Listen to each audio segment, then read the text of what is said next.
नमो शेतकरी योजनेचा हप्ता आता वितरित होणार आहे। जवळपास 91,65,000 शेतकऱ्यांना याचा लाभ होणार आहे।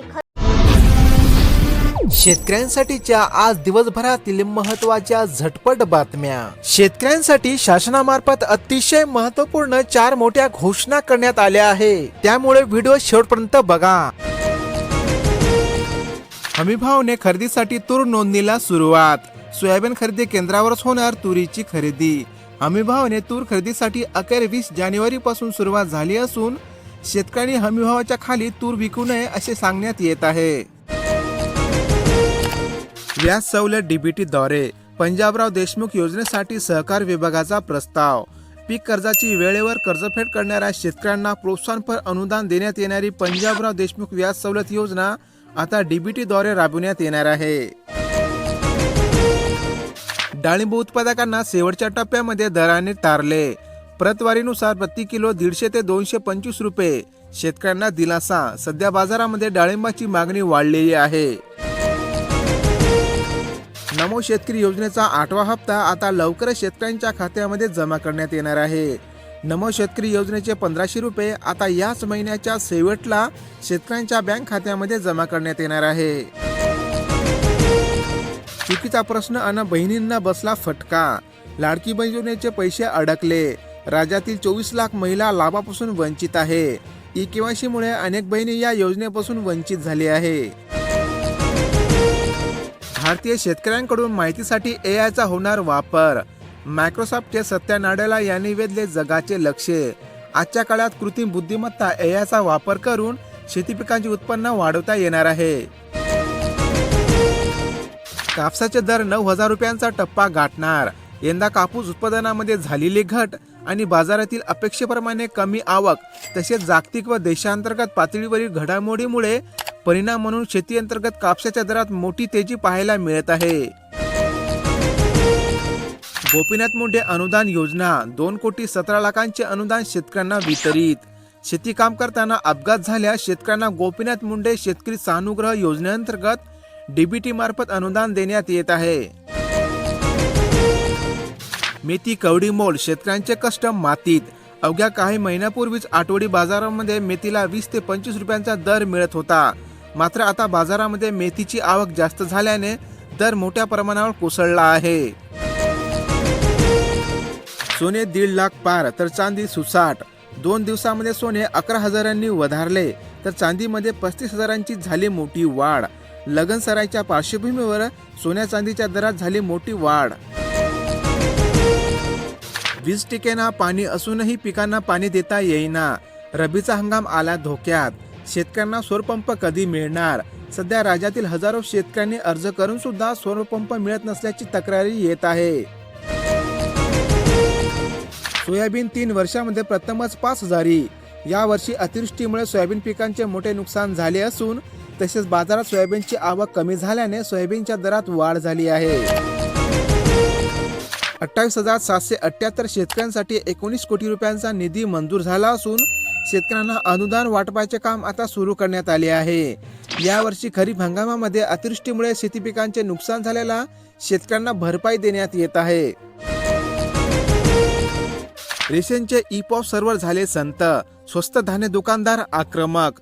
ई-पॉस मशीनच्या सर्व्हरमध्ये सतत तांत्रिक बिघाडामुळे फेब्रुवारीपासून धान्य वाटप बंद ठेवण्यात येणार आहे। सर्व्हरचा अडथळा। 32,000 हेक्टरवरील ई-पीक पाहणी रखडली। यावर्षीच्या रब्बी हंगामातील शेतकरी स्तरावरील ई-पीक पाहणी करताना शेतकऱ्यांना अनेक तांत्रिक अडचणींना तोंड द्यावे लागत आहे। मागेल त्याला सौर कृषी पंप। सिंचनासाठी हक्काची स्वतंत्र आणि शाश्वत योजना। सर्वसाधारण गटातील शेतकऱ्यांना 10% रक्कम भरून सौर पॅनल कृषी संच वितरित करण्यात येत आहे। लाभ घेण्यासाठी ऑनलाईन स्वरूपाचा करावा अर्ज।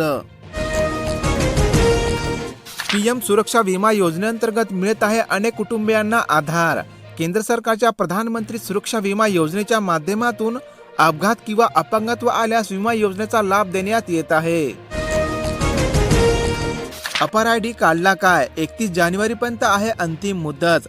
राज्यातील विद्यार्थ्यांना महत्त्वपूर्ण असलेल्या अपार ओळखपत्र काढणे आता महत्त्वाचे झाले असून प्रत्येक विद्यार्थ्यांनी अपार आयडी काढून घ्यावी। पाणंद रस्ते योजना अंमलबजावणीसाठी विधानसभा क्षेत्रीय समितीची बैठक. शेतकऱ्यांना शेतात जाणे येणे करण्यासाठी बळीराजा शेत पाणंद रस्ते योजना राबवण्यात येत असून त्याद्वारे शेतकऱ्यांसाठी पाणंद रस्ते खुले करण्यात येणार आहे. सोयाबीनला हमीभाव एवढाच खाजगी बाजारामध्ये मिळत आहे दर. जिल्ह्यातील शेतकऱ्यांनी बाजार समितीकडे केली धाव. 15 दिवसापासून नापेडच्या केंद्रामध्ये सोयाबीनची आवकच नाही. शेतजमिनीचे जुने वाद तंटे आता मिटणार. सोलोका योजनेला मुदतवाढ दिल्याने शेतकऱ्यांना दिलासा. शेतजमिनीवर ताबा आणि वहिवाटावरून होणारे जुने वाद मिटवण्यासाठी सोलोका योजना राबवण्यात येत आहे. बहुपर्यायी पिकांची कास, धुऱ्यावर उत्पादन हमखास. शेतकऱ्यांनी पारंपरिक पिकासोबतच आता रोख उत्पन्न देणाऱ्या बहुपर्यायी पिकांची यशस्वी कास धरली आहे. अनेक जिल्ह्यांमध्ये कापसाच्या दरात थोडीफार वाढ पाहायला मिळत आहे. राज्यातील विविध बाजार समितीमधील असणारे आजचे कापसाचे ताजे दर तुम्ही या ठिकाणी पाहू शकता. नमो शेतकरी योजनेचे हप्ते रखडले. हजारो लाभार्थी अजूनही आहे प्रतीक्षेत. PM किसानचे हप्ते वेळेवर येतात, मात्र राज्याचे नमो शेतकरी योजनेच्या हप्त्याची शेतकऱ्यांना वाट पाहावी लागत आहे. कांद्यावर किडींचा प्रादुर्भाव वाढला, फवारणीला वेग आला.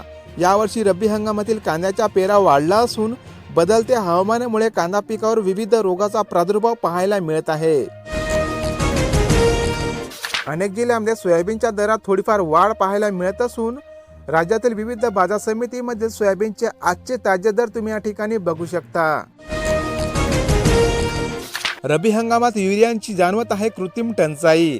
रब्बी हंगामातील पिके आता चांगली जोमात आली असून यावेळेस पिकांना नत्रयुक्त खताची आवश्यकता असते, पण बाजारामध्ये युरियाचा तुटवडा निर्माण झाला आहे. सर्वाधिक दरामुळे उन्हाळी तीळ पीक फायदेशीर. सध्या तिळाला बाजारामध्ये उंचाकी भाव असल्या कारणाने उन्हाळी तिळांची लागवड करणे शेतकऱ्यांना फायदेशीर ठरत असून शेतकरी फेब्रुवारीच्या मध्यापर्यंत तिळाची लागवड करू शकतात. KYC नंतरही रक्कम आली नाही. लाडक्या बहिणींची कुठे झाली चूक? तांत्रिक प्रश्न आणि KYC करताना पर्यायांची निवड झालेल्या चुकामुळे जालना जिल्ह्यातील हजारो महिला या योजनेपासून अपात्र झाले आहे. कपाशीच्या खोडव्याने पुन्हा बोंडअळीचा धोका येऊ शकतो.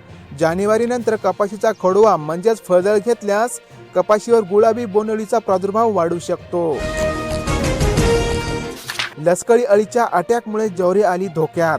उत्पादनामध्ये घट होण्याची शक्यता. बदलत्या हवामानामुळे सध्या ज्वारीवर अळी व विविध कीड रोगांचा प्रादुर्भाव होताना दिसून येत आहे. शेतकऱ्यांसाठी अशाच प्रकारच्या ताज्या ठळक बातम्या रोजच्या रोज आपल्या मोबाईलवरती पाहण्यासाठी लगेच या YouTube चॅनलला सबस्क्राईब करा.